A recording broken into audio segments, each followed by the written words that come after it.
আসসালামু আলাইকুম। সবাই কেমন আছেন? ভালো আছেন?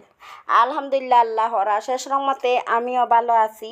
আর প্রতিদিনকার মতো আপনার সাথে ছোট্ট একটা ভিডিও নিয়ে চলে আসলাম। এখন বাজে রাত 6:30, আর আমি রাত্রে 6:30 এই ভিডিওটা শুরু করছি। আর আজকের ভিডিওটা শুরু হলো, ভাবলাম একটু মাংস রান্না করি আর আপনার সাথে ওটা একটু শেয়ার করি। আর এই যে দেখুন, আমি গল্প করতে করতে কড়াইটাও বসাই দিছি গ্যাসের উপরে, তেলও দিয়া দিছি, আর একসাথে আর কি রান্নাটাও শেষ করবো আর আপনারা সাথে ওটাও তুলে ধরবো আর আমি গল্প করি। আর এই যে দেখুন, আমি মাংসগুলো আর কি একটু লবণ, হলদি, মরিচ দিয়ে মেখে নিলাম। আর এদিকে কড়াইটা বসাইয়া তেলটাও দিয়া দিছি, আমার তেলটাও গরম হয়ে গেছে গিয়া। আর মাংসগুলো আমি একটু ভাজা করে নিব। আর এইটা হলো আমাদের ঘরের আর কি মুরগের মাংস আর কি, মানে আমাদের ঘরের মুরগ। আর আমার অনেকগুলা মুরগ চুরি হওয়ার পরে এই দুইটা ছোট্ট বাচ্চা ছিল, ওটাই এখন বড় হইয়া অনেক বড় বড় মুরগা হয়ে গেছে। আমি ভাবলাম বাচ্চারা খেটে খুটে রান্না করে দিয়া দেই, সুরের যে জায়গাতে নিয়ে নিচ্ছে বাচ্চারা খেয়ে শেষ করক। আর তো আমার মুরগগুলাও নাই, আর আমি কয়েকদিন আর কি মুরগগুলা আর পালন করব না। আমি কি করব, সুরে যে জায়গাতে নিয়ে নিছে সব টিন। আর এই যে দেখুন, আমার ছোট্ট ছেলে বড় ছেলে এখানে দাঁড়াইয়া আছে, ওরা মাংস রান্না কিভাবে হয় ওরা দেখছে। আর আমার ভয় লাগছে, এই যে তেলের সিট্টাটা বাচ্চারার উপরে পড়ে যেতে পারে, এর কারণে আমি তাড়াহুড়া করিয়া চুলার মধ্যে আগুন করে নিলাম লাকড়ি দিয়া। আর চুলার মধ্যে রান্না করলে ওরা তো এখানে ইয়া দাঁড়াইতে পারে না, চুলাটা অনেক উঁচু। আর এখানের মধ্যে দুইজন দাঁড়ানি যায়, মা মেয়ে দুইজন দাঁড়াইলাম।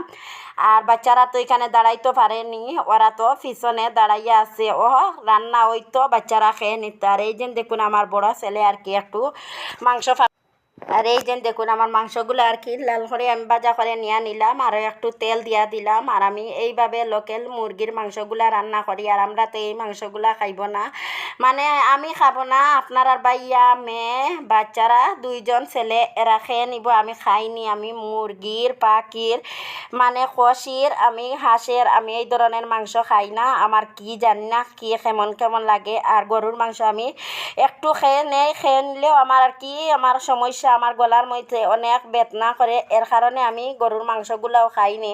আর আমি এদিকে রান্না করছি, আর আমার মাথার মধ্যে আর কি কীভাবে গুঁড়া মারছে, আমি মুরগির মাংসর গন্ধগুলা সহ্য করতে পারিনি। আর আমি আগে মশলাগুলা বাটিয়ে রাখলাম, এখন ওটাই দিয়া দিলাম আদা, পেঁয়াজ, রসুন, মরিচের গুঁড়া, হলুদের গুঁড়া, আর মানে ধনিয়ার গুঁড়া, জিরার গুঁড়া, মিট মশলা, গরম মশলা, ডালচিনি, এলাচ, তেজপাতা সব একসাথে দিয়ে আর কি আমি রান্না করব। আর আপনারা সাথে ওটাও একটু শেয়ার করব। আর এই যে দেখুন, আমি এখন ডালচিনি, এলাচও আমি হাতের মধ্যে নিয়ে নিছি ওটা দেওয়ার জন্য। আর আমি এদিকে রান্না করতে থাকি, আর আপনারা দেখতে থাকুন। আর আমার ভিডিওটা কেমন হইলো আপনারা কমেন্ট করে জানাইবেন। আর আমার একটা লাইক সাবস্ক্রাইবার দিয়ে আমার পাশে থাকবেন। আর যারা এখনও একটা লাইক সাবস্ক্রাইবার দিতে ভুলে গেছেন, প্লিজ একটা লাইক সাবস্ক্রাইবার দিয়া অল কন্টিনিউ আমার সাথে থাকা।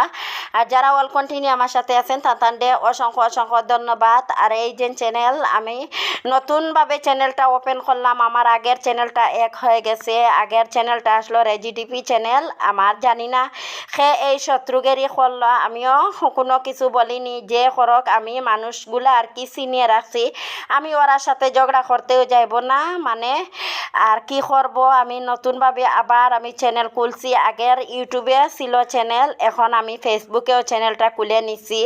আর আমি ভাবছি আমি আমার সফলতা অর্জন আমি করে নিব আর কি। আর ওরা বসে বসে দেখবেন আমাকে কি করবেন।